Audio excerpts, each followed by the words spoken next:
नमस्कार दोस्तों, स्वागत है आपका कॉम्पिटिटिव एजुकेशन चैनल में। अगर आपको ये वीडियो अच्छा लगे तो इसको लाइक कर दीजिए, चैनल को सब्सक्राइब कर दीजिए और अपने दोस्तों के साथ शेयर कीजिए इस वीडियो को।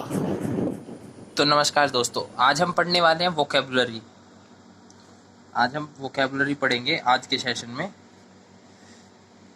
और आज हम सीखेंगे कि 20 नए वर्ड्स 10 मिनट के अंदर। ठीक है, 20 नए वर्ड किस तरीके से, मैं आपको एक वर्ड बताऊंगा और उसका एक सिनोनिम बताऊंगा।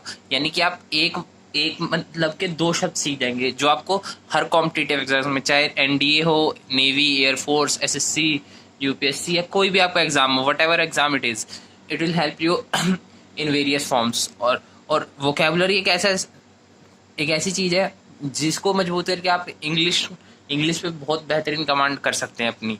तो चलिए देर ना करते हुए शुरू करते हैं। तो पहला वर्ड है आज का अगैस्ट।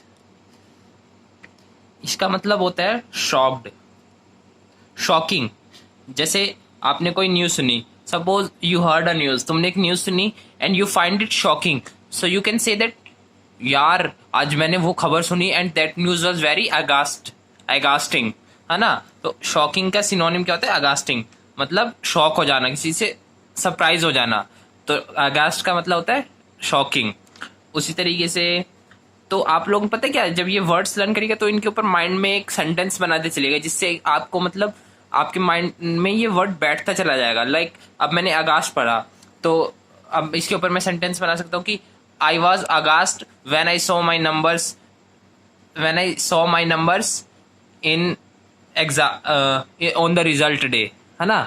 तो इस तरीके से लाइक या फिर आप कोई दूसरा सेंटेंस बनाते हैं, I was aghasted when he scolded me, मैं हैरान हो गया था जब उसने मुझे डांटा। इस तरीके से जब आप लोग वर्ड्स बनाते चलेंगे तो आपको चीजें याद होती जाएगी। तो आप इस तरीके से जब वीडियोस देखेंगे मेरी, या फिर जब भी कोई भी वोकैबुलरी कभी भी इन फ्यूचर अपनी लाइफ में कभी भी लर्न करे, तो उसके ऊपर हमेशा 1 या 2 सेंटेंसेस बना लिया करिए, जिससे कि वो शब्द आपके दिमाग में बैठ जाएगा और वो लंबे टाइम तक आपके दिमाग में रहेगा। वरना वोकैबुलरी लर्न करते वक्त मेन प्रॉब्लम क्या होती है बच्चों को, कि वो भूल जाते हैं बार बार। तो इस तरीके से आपको वर्ड्स बनाते हुए चलने, जिससे आपके वो माइंड में रहे वो वर्ड।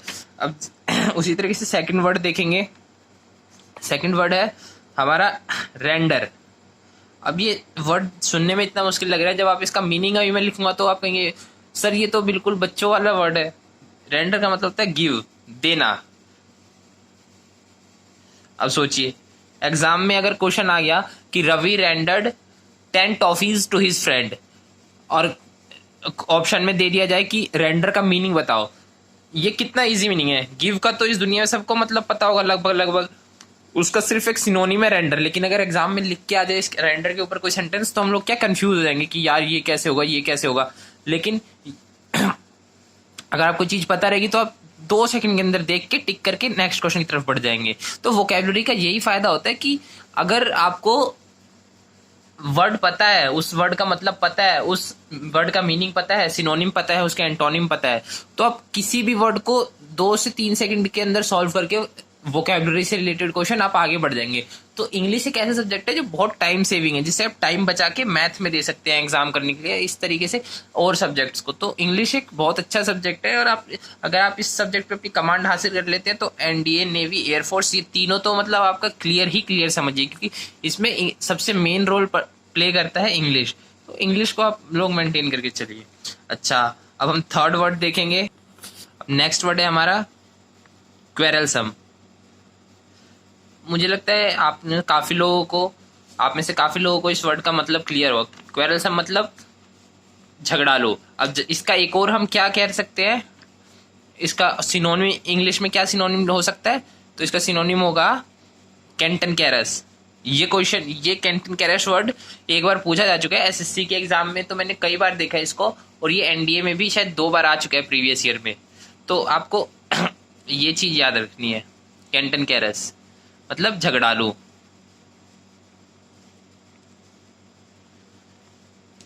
मेरी हिंदी में राइटिंग इतनी अच्छी नहीं है, तो थोड़ा सा आप लोग सपोर्ट करिएगा, ठीक है। अब फोर्थ वर्ड है एसिडुअस। ये ये वर्ड तो फेवरेट्स है एग्जामिनर्स का। ये वर्ड हर साल एक ना एक साल अल्टरनेट ईयर पे आ ही जाता है एग्जाम में। इसका मतलब होता है इंडस्ट्रियस। अब आप लोग इंडस्ट्रियस का भी मतलब अगर पूछेंगे तो इंडस्ट्रियस का मतलब होता है हार्ड वर्किंग, मेहनती। जो इंसान मेहनती होता है उसको हम कह सकते हैं इंडस्ट्रियस। लाइक तुम्हारा एक दोस्त है राम, और वो बहुत मेहनत करता है अपनी पढ़ाई को लेके अपने फिटनेस को लेके, तो तुम क्या कहोगे? Ram is a very industrious boy, मतलब बहुत मेहनती लड़का है। मतलब इंडस्ट्रियस का मतलब मेहनती, और इसी का एक सिनोनिम है एसिडुअस, है ना। तो आप अब ये इस तरह के क्वेश्चन आते हैं कि Ram is a very industrious boy या फिर एसिडुअस बॉय, और फिर एग्जाम में इस वर्ड को अंडरलाइन कर देंगे और कहेंगे कि इसका मीनिंग बताइए। तो इसका मीनिंग आप तभी बता पाएंगे जब आपको वोकैब लर्न होगी। तो वोकैब एक ऐसा सेक्शन है इंग्लिश में जो आप अगर स्ट्रॉन्ग कर ले तो आप बहुत कुछ हासिल कर सकते हैं एग्जाम में। ओके, तो नेक्स्ट वर्ड होगा आपका नेक। नेक, ये सुनने में तो वर्ड मुझे काफी लोग आप कहेंगे कि सर ये तो पहली बार वर्ड सुने। इस नेक का अगर मैं मीनिंग लिखूंगा आप लोग कहेंगे कितना आसान वर्ड है सर ये। नेक का मतलब होता है स्किल और टैलेंट। अब सोचिए, टैलेंट को हम ये भी लिख सकते हैं। तो एग्जाम में ऐसे ही वर्ड पूछे जाते हैं जो बहुत कॉमन नहीं होते, जो बच्चे कंफ्यूज हो, जिसमें एग्जाम में वही वर्ड पूछे जाते हैं जिसमें बच्चे कंफ्यूज हो, इसीलिए आपको वोकैबुलरी लर्न करनी होती है। तो इसका स्किल और टैलेंट, ये कितना मतलब सिंपल वर्ड है, स्किल टैलेंट, इसका मतलब सबको पता है, लेकिन नेक का मतलब किसी को नहीं पता होगा। तो यही चीज होती है कि मतलब चीजें लर्न करनी होती है वोकैबुलरी। अब हमारा सेवंथ वर्ड होगा, अब हमारा सेवंथ वर्ड है डिस्पराज।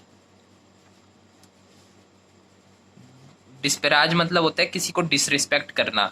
लाइक अब इसके ऊपर आप लोग सेंटेंस बनाइए, तो सेंटेंस बनाएंगे तभी आप लोगों को ये चीजें याद होगी। मैं तो ऐसे ही, मैंने तो जितनी वोकैबुलरी आज तक करी है 1500 से लेके 2000 वर्ड्स तक की, मैंने तो इसी तरीके से करी है। मैं चीजों सेंटेंस बनाता हूँ हर वर्ड के ऊपर, जिससे कि वो मेरे माइंड में रह जाए चीजें।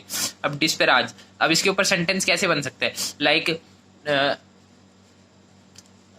Rohan disparage his friend every time whenever he meet him. मतलब रोहन अपने दोस्त को हर समय बेइज्जत करता है जब भी वो उससे मिलता है ना। हाँ, तो इस तरीके से है ये। या फिर इस पे आप कोई दूसरे like Raghavendra disparage his friend Puneet every time whenever he call him और whenever he message him. मतलब राघवेंद्र नाम का कोई लड़का है, वो पुनीत को हमेशा डिसरिस्पेक्ट ही करता है, मतलब उसकी बेइज्जती ही करता है जब भी वो उससे मिलता है या उससे वो करता है ना। तो इस तरीके से चीजें, वर्ड्स को आप याद कर सकते हैं। अच्छा, नेक्स्ट वर्ड है हमारा मेलो, MELLOW। मेलो, मेलो मतलब होता है कोई भी चीज जो बहुत सॉफ्ट हो। लाइक हम कह सकते हैं the body of A small baby is very मेलो, है ना। मतलब उसकी छोटे बच्चे की बॉडी सॉफ्ट होती है, तो हम ये कह सकते हैं कि body of a small baby is मेलो या फिर सॉफ्ट। या फिर इसका एक और मीनिंग होता है प्लीजेंट। प्लीजेंट मतलब कि जैसे मान लो आप कहीं घूमने गए, वहां पहाड़ है, नदी है और बहुत ठंडी ठंडी हवा चल रही है, तो वहां का आप कहेंगे the weather is very pleasant. Pleasant मतलब आरामदायक, वहां पे हर इंसान को आराम मिलता है ऐसी खुली जगह में, नेचर की गोद में जाके। तो वहां पे आप मेलो वर्ड भी यूज कर सकते हैं कि द नेचर इज वेरी मेलो, मतलब बहुत आरामदायक। या फिर the weather of this area is very mellow. या फिर आप ये वर्ड किसी म्यूजिक के लिए भी यूज कर सकते हैं कि that music was very mellow. या फिर आप किसी, जैसे आपको कोई सिंगर पसंद है लाइक सोनू निगम, अब वो क्या है, सोनू निगम इंडिया का सबसे बेस्ट सिंगर है, तो आप क्या यूज कर सकते हैं उसके लिए कि Sonu Nigam is the most मेलो सिंगर, मतलब सबसे सॉफ्ट सिंगर है, मतलब उसके जितनी आवाज किसी की मेलोडियस नहीं है। मेलोडियस मतलब मधुर, तो वो सब, तो वो इस तरीके से आप मेलो वर्ड का यूज कर सकते हैं। 9th क्वेश्चन होगा हमारा कैंडर। 9th वर्ड होगा हमारा कैंडर। कैंडर मतलब होता है ऑनेस्टी, ईमानदारी।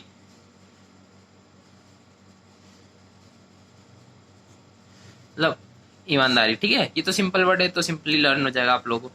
अब हमारा 10th वर्ड है केनाइले। हमारा 10th वर्ड है केनाइले। केनाइले मतलब होता है मॉब। अब मॉब का तो मतलब आप लोगों को पता ही होगा, भीड़, है ना, या फिर लोगों का समूह, बहुत बड़े लोगों का समूह, है ना। मतलब एक झुंड में अगर लोग जाए तो उसे हम क्या कहेंगे? द कैनाइल इज गोइंग, मतलब कैनाइल जा रहा है, मतलब लोगों का झुंड जा रहा है इस तरीके से। और मॉब तो आप लोगों ने हर जगह न्यूज में सुना ही होगा आजकल, मॉब लिंचिंग, है ना। मॉब लिंचिंग आप लोगों ने एक टर्म सुनी होगी कि मतलब भीड़ मिलके एक अकेले या 2-4 लोगों को मार देती है ना। मॉब लिंचिंग पिछले 2-3 सालों में काफी न्यूज में रहा है ये वर्ड। तो मॉब का मतलब होता है भीड़ और लिंचिंग का मतलब होता है मारना, भीड़ के द्वारा मारे जाना किसी का। मतलब कि अगर कोई भीड़ किसी आदमी को मार देती है, एक या दो आदमी को, 40-50 लोगों की भीड़ मिलती है उससे ज्यादा की भी, तो उसे कहते हैं मॉब लिंचिंग, है ना। तो इस तरीके से उसी का सिनोनिम है कैनाइल। इसको आप लोग ये भी कह सकते हैं कि या this is a canine lynching, canine lynching, है ना। और इस तरीके से आप हैरान मत होइएगा कि अगर आप कोई किसी एग्जाम को अटेम्प्ट करे उसमें मॉब लिंचिंग की जगह कैनाइल लिंचिंग आ जाए और उसमें अंडरलाइन करके पूछ ले कि कैनाइल वर्ड का मीनिंग बताइए, तो आपको अगर सिनोनिम पता रहेगा तो आप तुरंत मार्क कर देंगे। तो इसीलिए वोकैब हमारी बहुत जरूरी होती है। अब एक बार मैं इसको सीधा कर देता हूँ ताकि आप लोग स्क्रीनशॉट ले लीजिएगा, तो आप लोग पूरे इसको एक बार लिख के और पूरा लर्न कर सकते हैं आप लोग, है ना। अब आप लोग इसका स्क्रीनशॉट लेके और इसको एक एज अ इमेज रख ली सकते हैं, और जब भी आप फ्री हो अपनी गैलरी खोलिए और इन वर्ड्स को एक बार देख के आपको 10 मतलब 20 से 22 वर्ड्स लर्न हो जाएंगे इस एक सिंपल फोटो से।